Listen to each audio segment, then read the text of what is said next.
Bismillahirrahmanirrahim. Rabbi shrahli sadri wa yassirli amri wa hlul 'uqdatam min lisani yafqahu qawli. Rekan-rekan mahasiswa, ya selamat malam.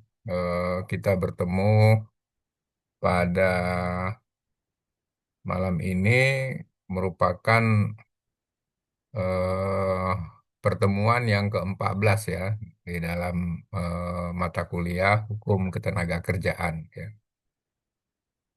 Pada sesi ini, ya sesi 14 ini, kita akan membahas tentang peraturan pemerintah nomor 21, nomor 35 tahun 2021, ya. Kita akan membahas PP tersebut berkaitan hal-hal yang mengatur tentang pemutusan hubungan kerja. Ya, nanti di situ akan diatur tentang eh, apa namanya alasan-alasan PHK, kemudian pesangon, kemudian pemberian pesangon berdasarkan alasan-alasan PHK tersebut ya. Nanti per pasal itu akan dibahas. Saya coba share screen dulu, nanti kita akan bahas satu persatu ya.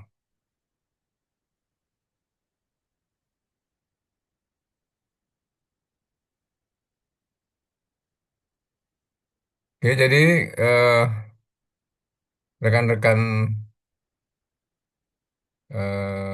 semuanya ya. Kita coba membahas peraturan pemerintah ya RI nomor 35 tahun 2021 ya. Jadi di peraturan pemerintah ini ya tentang pemutusan hubungan kerja untuk hal-hal yang menyangkut alasan kita sudah pernah bahas ya sebelumnya ya. Tapi kita singgung saja ya, singgung saja sebelum nanti sampai kepada bagaimana pemberian pesangon dengan alasan-alasan yang disebutkan di dalam peraturan pemerintah ini ya. Jadi rekan-rekan mahasiswa, eh, pemutusan hubungan kerja itu berdasarkan pasal 36 PP nomor 35 tahun 2021 ya. Itu menyatakan bahwa alasan PHK yang pertama ketika perusahaan itu melakukan peleburan, pengambil alihan ya, penggabungan termasuk juga berkaitan dengan misalnya pengambil alihan itu ya seperti pembelian suatu perusahaan ya oleh perusahaan lainnya, kira-kira seperti itu. Itu banyak ya kasus-kasus terjadi hal seperti itu ketika ada peleburan itu atau ada pengambil akuisisi, pengambilan saham itu banyak buruhnya yang melanjutkan dan tidak melanjutkan kepada manajemen baru ya. Di sini menjadi suatu alasan untuk pemutusan hubungan kerja terhadap karyawan tersebut. Demikian juga diatur tentang perusahaan itu melakukan efisiensi ya diikuti dengan penutupan perusahaan karena mengalami kerugian ya. Nomor tiganya ya perusahaan itu tutup artinya tidak beroperasi lagi ya berhenti operasionalnya kemudian karyawannya itu di PHK ya karena perusahaan itu mengalami kerugian. eh Perusahaan yang tutup ya disebabkan karena perusahaan mengalami kerugian terus-menerus itu 2 tahun ya. Jadi memang ini tidak serta-merta bahwa 2 tahun dia kerugian, tapi ada buktinya ya, misalnya dengan laporan keuangan dan lain sebagainya. Demikian juga terjadinya post merger pada perusahaan sehingga perusahaan itu tutup ya. Kita sudah bahas sebelumnya post merger itu apa ya. Jadi post merger itu suatu situasi yang terjadi di luar kekuasaan daripada orang manusia atau yang mengendalikannya ya bisa ketika terjadi gempa apa bencana alam, terjadi peperangan atau adanya suatu aturan yang diberlakukan sehingga perusahaan itu tidak dapat apa namanya beroperasi gitu. Demikian juga perusahaan yang dalam keadaan PKPU dan keadaan pilot gitu. Eh Ini nomor 7 ada suatu alasan ya. Jadi PHK itu dari si karyawannya sendiri ya. PHK itu dari karyawannya sendiri karena si pengusaha itu eh, apa namanya menganiaya, menghina secara kasar ya, mengancam dan lain sebagainya. Atau si karyawan itu disuruh untuk melakukan perbuatan yang bertentangan dengan undang-undang ya. eh yang poin tiganya si pengusaha itu membayar upah tidak tepat pada waktunya, misalnya molor dan lain sebagainya selama 3 bulan berturut-turut ya. Itu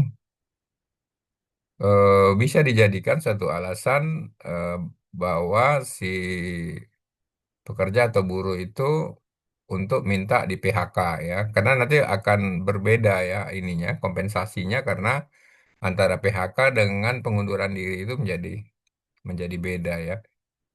Ini alasan sehingga si pekerja mengajukan PHK. Ya, seterusnya ini poin 5 dan 6 ya. Nanti ini kita udah kita bahas dulu ya. Kemudian adanya putusan Lembaga Penyelesaian Perselisihan Hubungan Industrial ya yang menyatakan pengusaha tidak melakukan perbuatan sebagaimana dimaksud huruf G, artinya ketika pengusaha itu dituduh bahwa dia melakukan ya seperti tadi ya, tidak membayar upah misalnya secara tepat waktu atau tidak melakukan kewajibannya kepada buruh dan lain sebagainya. Ternyata itu tidak benar gitu ya. Maka terhadap permohonan buruh itu apa pengusaha itu dapat memutuskan PHK tersebut ya karena apa namanya dia dilaporkan buruh itu, tapi tidak benar gitu ya. Kemudian buruh yang mengundurkan diri ya dengan syarat-syarat yang ditentukan oleh aturan perundang-undangan ya atau aturan di PP 35 tahun 2021 ya. Seperti pengunduran diri itu harus 30 hari sebelumnya, tidak terikat dengan ikatan dinas, kemudian menjalankan kewajibannya selama sebelum pengunduran diri.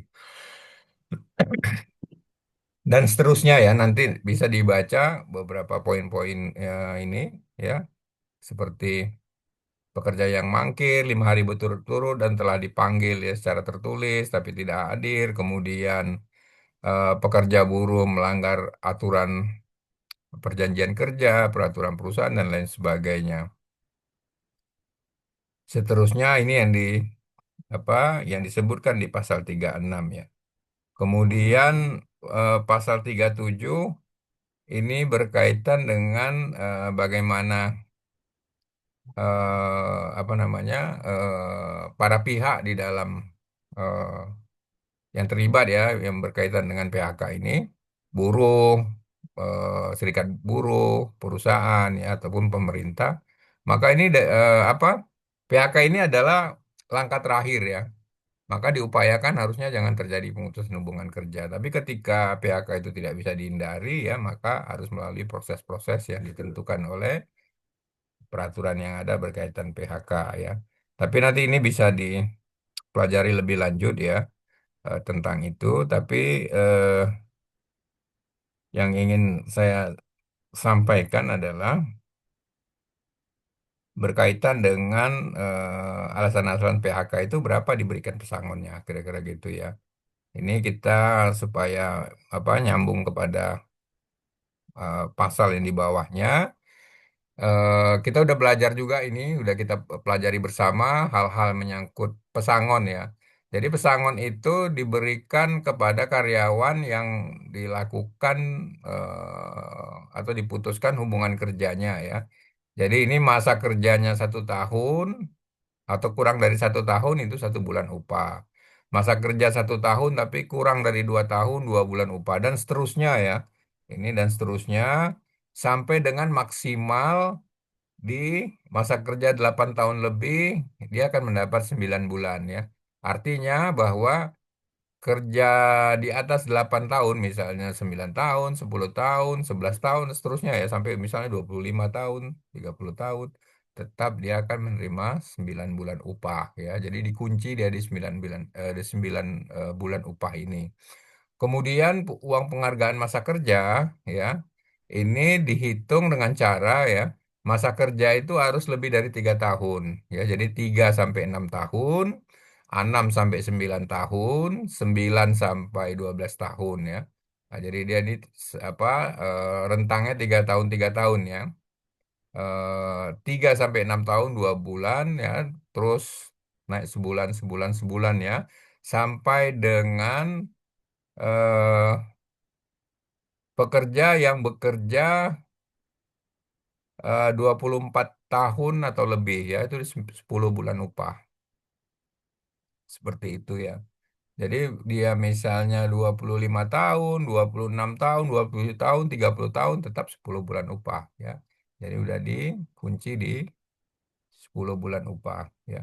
Demikian juga uang pengganti hak ya. Uang pengganti hak itu em, merupakan suatu hak-hak yang seharusnya diterima. Misalnya contohnya, pekerja itu sebelum apa, saat di PHK ada cutinya yang belum dijalaninya gitu ya, karena suatu hal gitu ya, sehingga cuti itu harus dibayar ya, harus dibayarkan kepada si pekerja itu ya, apakah dalam bentuk di uang, nah, atau seperti apa ya. Kemudian kalau karyawan itu atau buruh itu bekerja di suatu tempat ya, di luar daripada di mana dia direkrut, maka dia harus diberi ongkos untuk kembali ke tempat di mana daerah asalnya ya, seperti itu ya. Eh, Prinsip-prinsipnya kira-kira seperti itulah ya. Tapi yang mau kita coba lihat adalah alasan-alasan itu menyebabkan perbedaan tentang pemberian uang pesangon ya. Nah, kita bisa lihat ini pasal 41 ya. Ini coba saya bacakan, pengusaha dapat melakukan, singkat saja ya, PHK terhadap pekerja buruh karena alasan perusahaan melakukan penggabungan, peleburan, pemisahan dan seterusnya ya. Jadi perusahaan itu apa, melakukan penggabungan, peleburan, pemisahan perusahaan ya, sehingga buruh itu tidak melanjutkan hubungan kerjanya, atau dia apa, tidak meneruskan lah, maka dia mendapatkan pesangon 1 kali, dapatkan penghargaan 1 kali. Artinya kalau dia misalnya bekerja, contoh ya, dia bekerja 4 tahun ya, maka 4 tahun itu saya coba kembali ke atas biar apa, bekerja 4 tahun itu misalnya ya, maka dia dapat 5 bulan upah untuk pesangonnya.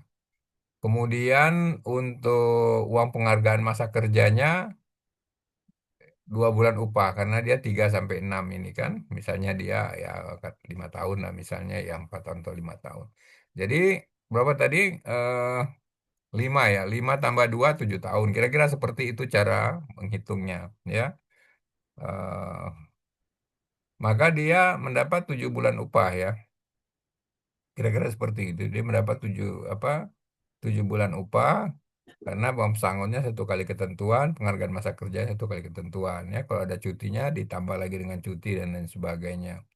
Selanjutnya ini PHK karena alasan pengambil alihan perusahaan ya. Ini pesangonnya 1 kali, apa, penghargaan masa kerjanya 1 kali ya, dan ada uang pengganti hak. eh ini di ayat 2-nya ya.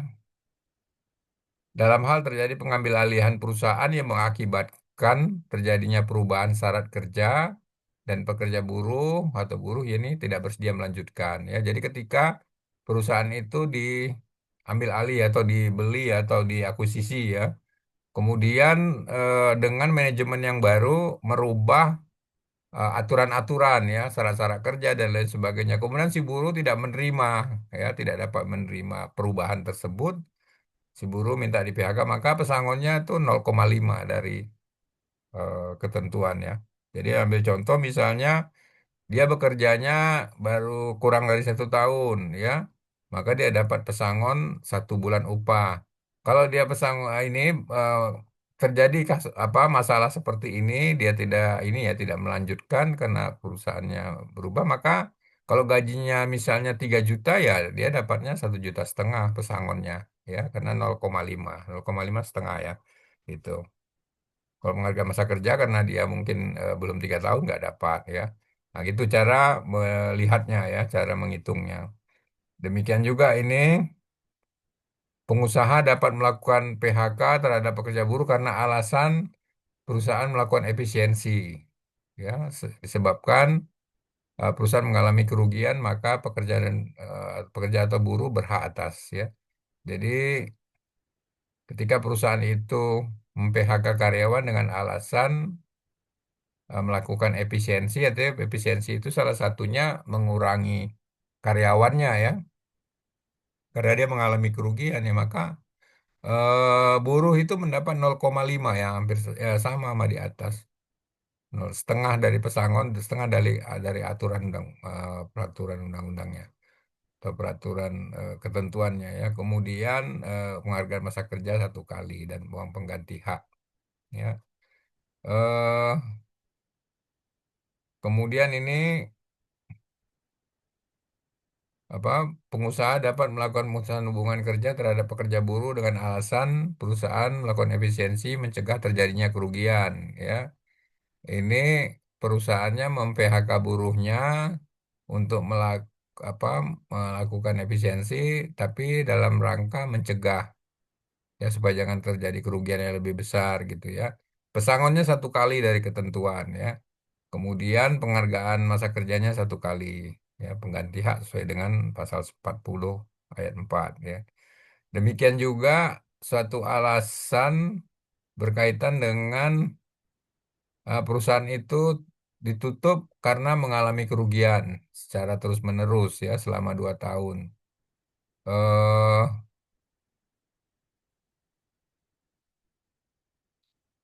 Atas kejadian itu, ya, atas permasalahan itu, maka buruh yang di PHK itu mendapatkan kompensasi 0,5 dari nilai ketentuan, ya.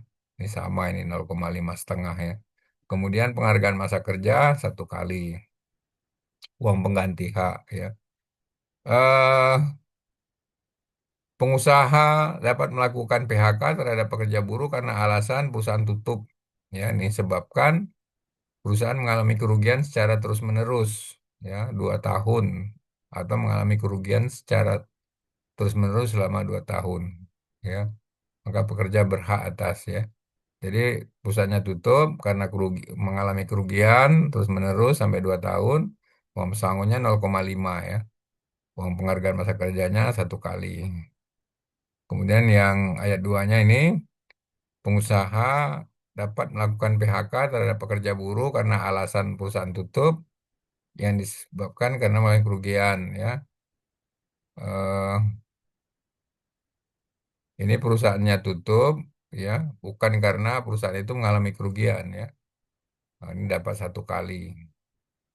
Kemudian pasal 45, ya. Ini PHK yang disebabkan alasannya perusahaan itu tutup. Tapi perusahaan itu tutup karena kejadian suatu hal yang apalah, ya, ya, sesuatu yang memaksa, yang sifatnya post major, seperti ada apa tadi, gempa bumi, ada peperangan, ya, ada bencana alam lah, ya, atau ada aturan yang berlaku yang menyebabkan perusahaan itu nggak bisa dijalankan, ya. Sangonnya 0,5, penghargaan masa kerjanya 1 kali, ya. Demikian juga ayat 2-nya ini, PHK terhadap pekerja buruh karena alasan force major, tapi perusahaannya nggak tutup, gitu, ya, tidak mengakibatkan perusahaan tutup, maka pekerja atau buruh itu dapatnya 0,75, ya, 3/4 dari nilai sesuai dengan ketentuan, ya. Kemudian penghargaan masa kerja 1 kali, uang pengganti hak sesuai dengan pasal 40. Pasal 46 ya mengatur tentang ketika PHK itu terjadi karena alasan perusahaan itu dalam keadaan penundaan kewajiban pembayarannya. Jadi satu perusahaan yang digugat di pengadilan niaga karena tidak bisa membayar utangnya, ya, maka prosesnya PKPU dulu, ya. Eh, Dia apa harus membayar utang-utangnya, ya, selama berapa lama sesuai dengan apa namanya yang disanggupi lah, ya. Biasanya diatur oleh ya apa kurator dan lain sebagainya sama hakim pengawas kewajibannya supaya diselesaikan dalam waktu misal 1 tahun, 1 tahun setengah dan lain sebagainya. Ini buruh yang di PHK karena ini dia akan mendapatkan 0,5, ya, dari ketentuan. Kemudian penghargaan masa kerja 1 kali dan uang pengganti hak, ya. Ayat 2-nya di pasal 46 ini PHK itu karena alasan perusahaan tidak tidak dalam perusahaan, oh sorry. Eh, Pengusaha dapat melakukan PHK terhadap pekerja buruh karena alasan perusahaan dalam keadaan apa PKPU ini karena perusahaan mengalami kerugian, ya, karena perusahaan mengalami kerugian, ya. Ini uang pesangonnya 1 kali, eh, kemudian penghargaan masa kerjanya 1 kali, ya.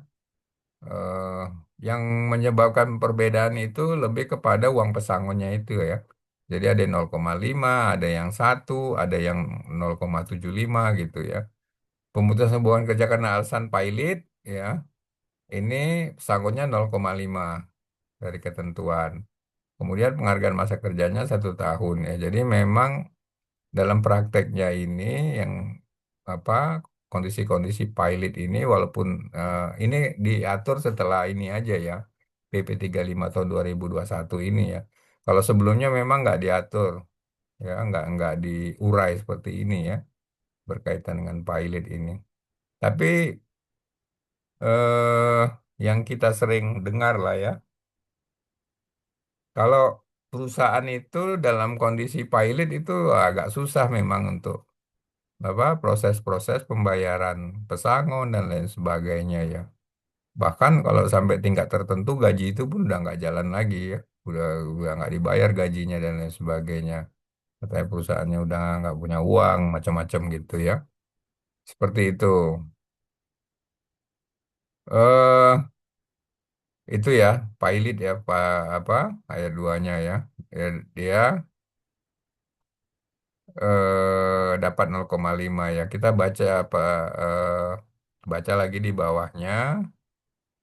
Pengusaha dapat melakukan PHK kepada pekerja atau buruh dengan alasan adanya PHK yang diajukan oleh pekerja atau buruh dengan alasan pengusaha melakukan perbuatan sebagaimana pasal 36, ya. Maka pekerja buruh berhak atas pesangon 1 kali, ya. Ini ketika pengusaha itu dilaporkan oleh buruh. Ini pengusaha dapat melakukan PHK terhadap pekerja buruh karena alasan adanya apa permohonan PHK yang diajukan oleh pekerja buruh, ya. Jadi dengan alasan yang tadi, ya, misalnya bayar gajinya telat, kemudian apa buruh atau pekerja itu disuruh melakukan sesuatu yang bertentangan dengan hukum, ya, atau pekerja apa si pengusaha itu apa menganiaya, menghina dan lain sebagainya seperti yang kita baca di atas, ya. Ya, ini banyak, ya. Nanti bisa dibaca saja, ya, berkaitan dengan alasan-alasan ini, ya. Tapi yang paling penting adalah eh, intinya, ya, alasan-alasan itu di dalam PP nomor 35 tahun 2001 inilah, ya, yang dibuat diurai pesangonnya jadi berapa, ya, Dia banyak yang berbeda itu pesangon, tapi memang PP ini ya agak apa ya, eh, agak unik ya, agak unik karena apa namanya ya gitu, dinilai aturan-aturan ini tidak seimbang antara buruh dengan pengusaha gitu ya, lebih banyak memihak kepada pengusaha gitu ya, ya seperti itu. Ya mungkin ini karena apa waktu kita juga tinggal 10 menit. Mungkin ada yang mau bertanya, silakan. Fahri, Ya Pak, silakan Ronaldo kalau mau mungkin ada kasus tenaga kerjaan atau apa kita Dari tadi bisa kita diskusi. ini lagi di sini. Sumpah, Kira-kira ada yang mau didiskusikan? Boleh Pak, izin bertanya. Silakan, Ihsan. Ya Pak, terkait force majeure yang masih berkaitan dengan force majeure yang tadi dikatakan menjadi salah satu alasan PHK ya. Yang Ya, tadi disebutkan ada bencana, kemudian ada dampak peraturan atau kebijakan pemerintah, dan ya, perang. ya, Apabila kan ke dalam suatu perjanjiannya antara misalkan pihak karyawan dengan pihak perusahaan, ya. dalam perjanjian itu kan setiap orang bebas ya Pak untuk membuat perjanjian dan itu perjanjian tersebut harus diikut dipatuhi jadi mengikat. Nah, Iya. jadi apabila ketentuan force majeure itu tidak sama gitu dengan ketentuan dengan undang-undang, jadi hanya memasukkan misalkan bencana, tetapi misalkan hanya memasukkan perang dan tanpa masukkan bencana, apakah itu diperbolehkan, Pak? eh Sebenarnya gini, eh arti post major itu kan luas ya. Arti post major itu luas. eh Bisa beberapa hal, klausul yang bisa masuk ke situ ya, seperti tadi saya sebutkan tadi ya, bisa karena bencana alam, bisa terjadi karena peperangan, karena intinya force majeure itu adalah suatu kondisi yang memang di luar daripada di luar daripada apa namanya kekuasaan atau kekuatan manusia ya, terjadi itu terjadi, sehingga dengan kondisi post major itu orang-orang yang mempunyai perikatan itu dibebaskan apa namanya kewajibannya untuk melakukan suatu prestasi, kan itu ya artinya.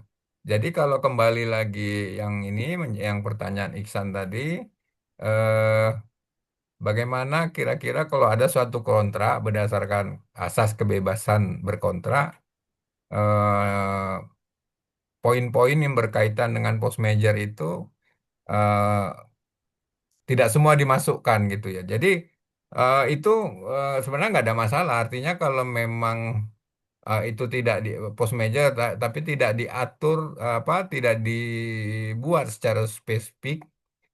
Bukan tidak dibuat, artinya hanya di state aja atau hanya dimasukkan beberapa kondisi aja, maka yang beberapa kondisi itu yang merupakan menjadi suatu post major, karena kan di dalam asas kontrak juga kan ada berkaitan dengan ini kan fakta unsur panda, kan artinya apa yang di